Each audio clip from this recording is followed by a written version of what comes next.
अभी तक हमने जो अपना यूजर्स का लिस्ट था वो मटेरियल रिएक्टेबल के थ्रू हम लोग शो कर रहे थे और ये शो भी हो रहा था, इसको हम लोग सॉर्ट वॉट कर पा रहे थे।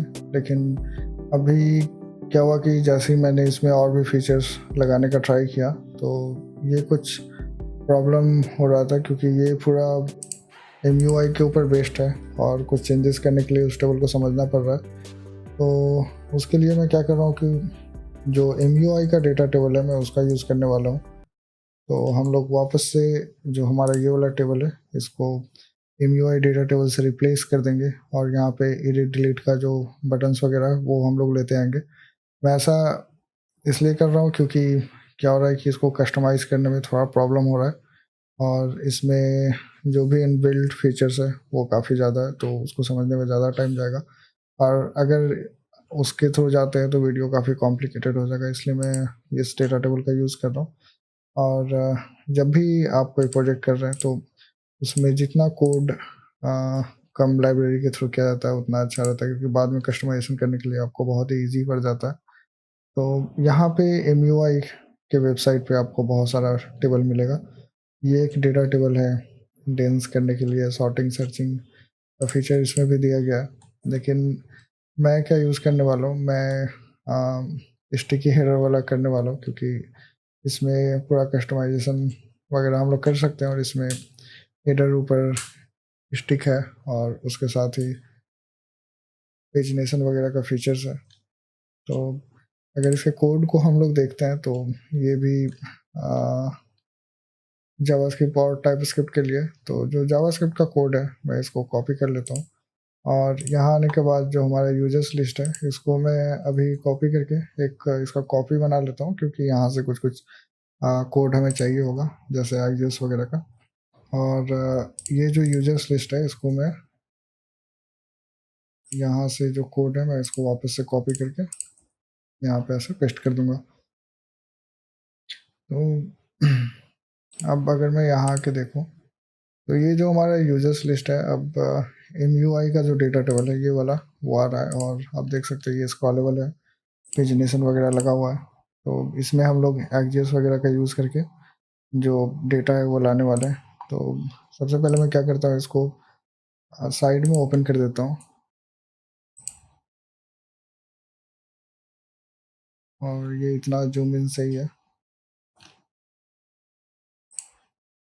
यहाँ पे हमें जो कॉलम्स है हमारे पास, आपको ये कॉलम्स दिख रहा होगा, ये जो कॉलम है ये यहाँ नीचे में यूज़ हो रहा है, यहाँ पे कॉलम लूप में आ रहा है, लेकिन ये ऊपर वाला कॉलम का रिक्वायरमेंट नहीं है हमें, तो मैं इस कॉलम को यहाँ से निकाल देता हूँ। और जैसे इस कॉलम को मैं यहाँ से निकालूंगा तो कुछ एरर आएगा, क्योंकि ये कॉलम लूप में चल रहा है। तो यहाँ पे जो डेटा शेल है इसको मैं यहाँ से कट कर लूँगा और यहाँ पे पेस्ट कर देता हूँ। यहाँ पे जो की है वो हमें नहीं चाहिए क्योंकि लूप चल नहीं रहा है, जो अलाइन है वो उसको मैं राइट कर लेता हूँ। और स्टाइल जो है वो, इसका विड्थ कितना होना चाहिए तो मैं 170 रख लेता हूँ। और यहाँ पे कॉलम का लेवल आएगा, जैसे अगर सबसे पहले अगर ID है तो ID आ जाएगा, ID का विड्थ ऐसे 70 इनफ है तो मैं 70 रख लेता हूँ। और इसके नीचे 2-3 कॉलम्स और आ जाएंगे, जैसे हमारा नेम हो गया, ईमेल,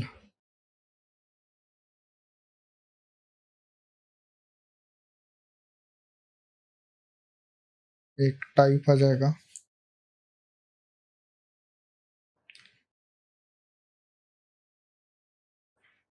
एक आ जाएगा वो रिकॉर्ड कब क्रिएट हुआ है, क्रिएटेड एट, और एक एक्शन जिससे कि हम लोग एडिट और डिलीट वगैरह कर सकते हैं।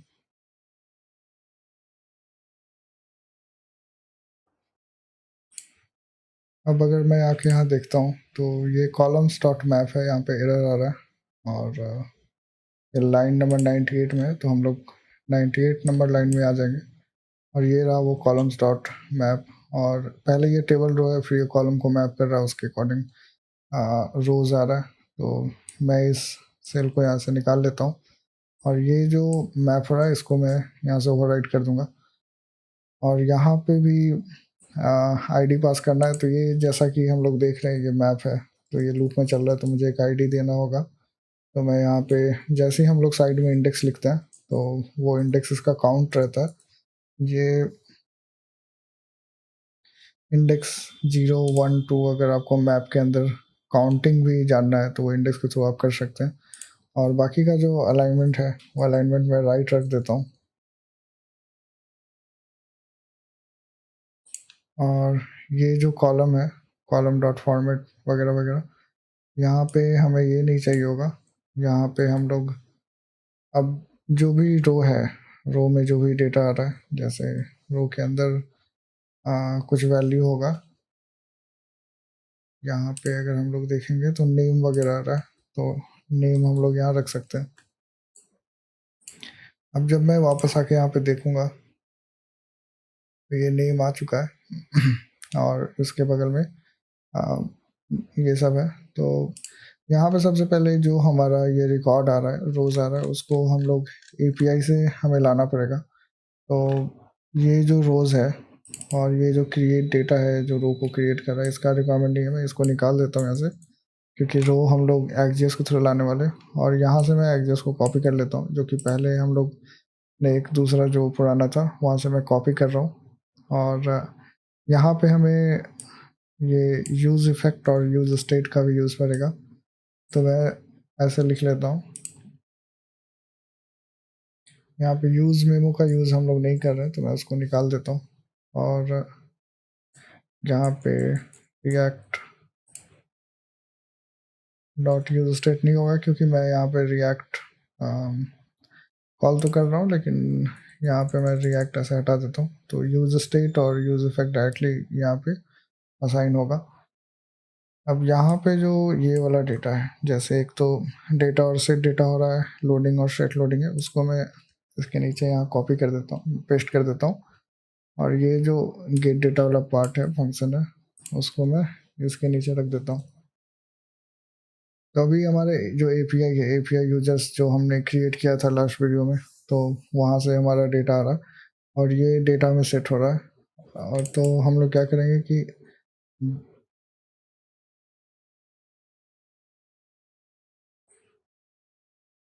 जहाँ भी हमारा रो है, जो अगर आप नीचे आएंगे तो आपको ये रोज दिखेगा, तो जहाँ भी रोज है ये बेसिकली दो ही जगह, तो ये दो जगह हम लोग डेटा का यूज़ कर लेंगे।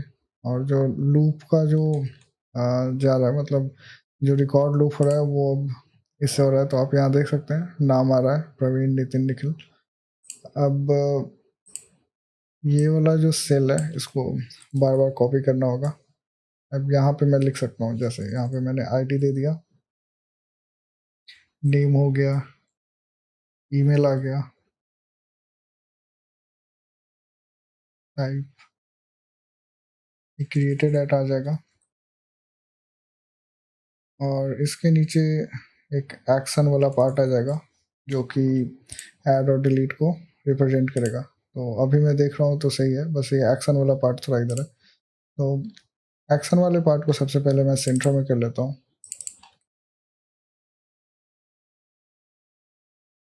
अब ये हमारा एक्शन है। अब ये हटा के मैं एक डिव ले लूँगा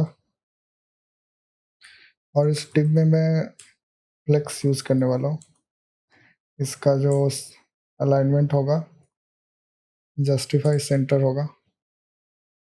हर जगह मैंने डबल इन्वर्टेड कॉमा लिया, तो यहाँ भी डबल ही ले लेता हूँ। और उसके नीचे एक डिव आ जाएगा,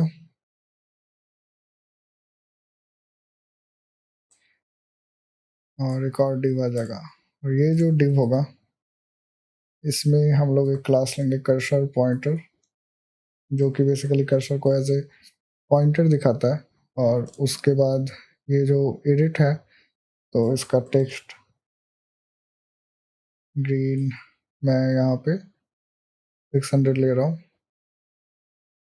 अब सेम क्लास मुझे नीचे भी यूज़ करना पड़ेगा, बस थोड़ा बहुत चेंजेस करना है। यहाँ पे ग्रीन की जगह पे मैं ऑरेंज ले लेता हूँ, क्योंकि ये डिलीट का है तो थोड़ा रेड टाइप का लुक आएगा तो सही है। अभी अगर मैं आके अपने कोड को देखता हूँ तो यहाँ कुछ भी नहीं है। अब मैं MUI Icons सर्च कर लूँगा।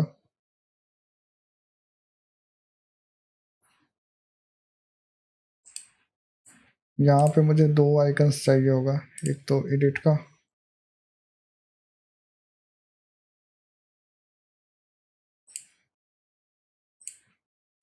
इसको मैं कॉपी कर लेता हूँ और ऊपर में इंपोर्ट कर लूँगा। उसके बाद एक चाहिए होगा डिलीट का,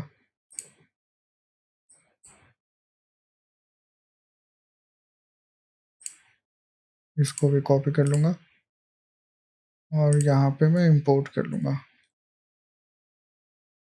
अब ये दोनों जो आइकन है उसको मैं नीचे यूज़ कर लूँगा यहाँ पे, जैसे जो डिलीट का है भैया डिलीट का आ गया, और यहाँ पे एडिट का आएगा।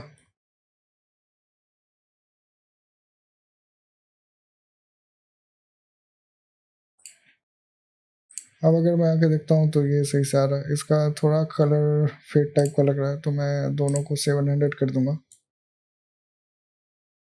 और थोड़ा सा मार्जिन राइट की तरफ लेने से अच्छा दिखेगा।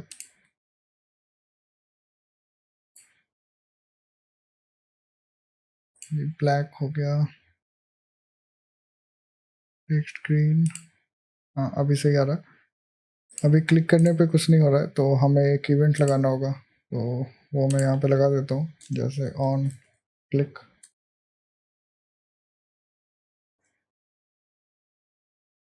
ये हो जाएगा एडिट रिकॉर्ड, और इसके अंदर जो रो आ रहा है वो पास हो जाएगा।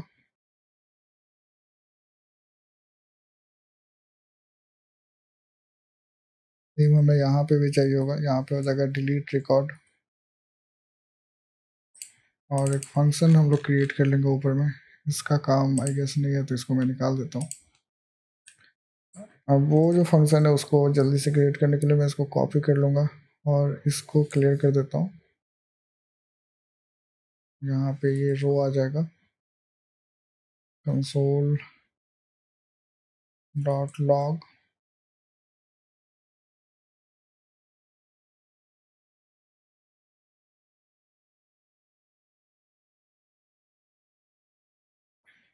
ये डिलीट हो गया और एक एडिट रिकॉर्ड आ जाएगा। तो अगर हम अपने कोड को देखें, मैं राइट साइड वाले पूरे टैब्स को हटा देता हूँ और यहाँ पे अगर आके हम लोग चेक करते हैं, अगर मैंने एडिट पे क्लिक किया जो कि नितिन वाला है, तो ये नितिन का रिकॉर्ड आ रहा है, और डिलीट पे क्लिक किया जो कि निखिल वाला है, ये निखिल का आ रहा है। तो यहाँ तक हमारा रिकॉर्ड सही से आ रहा है, और ये जो हमारा डेटा टेबल है अब MUI से पूरा हो चुका है। बस ये जो डेट आ रहा है ये सही से नहीं आ रहा है, तो उसके लिए मैं एक और फंक्शन क्रिएट कर लूँगा। इस फंक्शन का नाम हम लोग कुछ भी रख सकते हैं, मैं डेट फॉर्मेटर रख देता हूँ, डेट फॉर्मेटर, और यहाँ पे डेट स्ट्रिंग आ जाएगा, जो डेट है हम लोग पास करेंगे, और सबसे पहले उस डेट को पास करना होगा, तो डेट कांस्टेंट पास डेट, न्यू डेट ऑब्जेक्ट आ जाएगा, और यहाँ पे हम लोग डेट स्ट्रिंग को ले लेंगे, और ये जो रिटर्न करेगा उसके लिए डेट एफिनिश करके एक पैकेज होता है, तो मैं उसको इंस्टॉल कर लेता हूँ।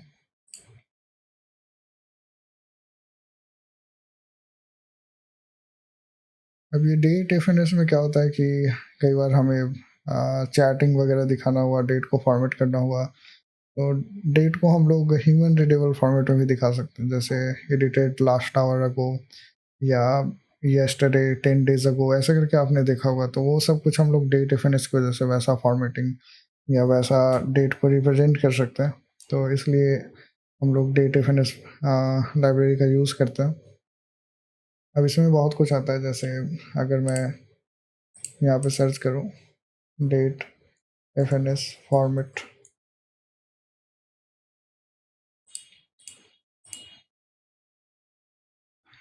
तो ये ऐसा इंपोर्ट करने के बाद फिर ये टुडेज मंडे 3 days अगो या फिर ऐसा डेट वेट हम लोग इस लाइब्रेरी की मदद से दिखा सकते हैं, तो ऐसे इंपोर्ट करना होता है। तो मैं जल्दी से इसे इंपोर्ट कर लेता हूँ। लेकिन यहाँ पे हमें सब कुछ नहीं चाहिए, बस हमें फॉर्मेट चाहिए, तो मैं बस फॉर्मेट को रख लूँगा। और नीचे में जहाँ पे हमारा ये जो रिटर्न आ रहा है वहाँ पे मैं फॉर्मेट लिखूँगा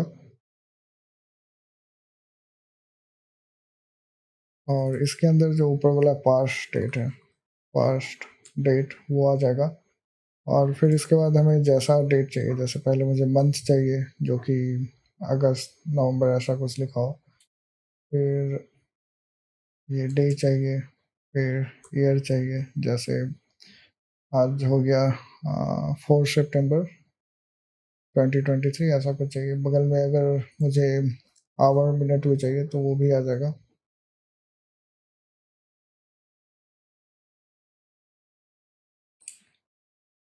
अब ये जो फंक्शन है वो रिटर्न कर रहा है फॉर्मेटेड डेट को, और यहाँ पे हमारा है क्रिएटेड ऐड वाला, तो इसको मैं ऐसे रहने देता हूँ, कमेंट कर देता हूँ। और यहाँ पे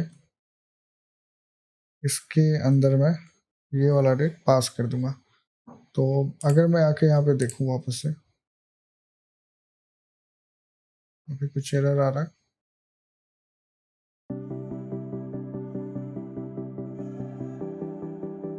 वापस रिफ्रेश करने के बाद आप देख सकते हैं हमारा डेट अब अगस्त 28 2023 और जब ये क्रिएट हुआ था वैसा आ रहा है। तो देखने में काफ़ी अच्छा लग रहा है। अब ये वाला मैं निकाल देता हूँ। नेक्स्ट वीडियो में हम लोग एडिट और डिलीट पे काम करेंगे। तो मिलते हैं नेक्स्ट वीडियो में। और अभी तक आपने इस चैनल को सब्सक्राइब नहीं किया तो प्लीज़ इसे सब्सक्राइब कर लीजिए। Thank you so much for watching this video.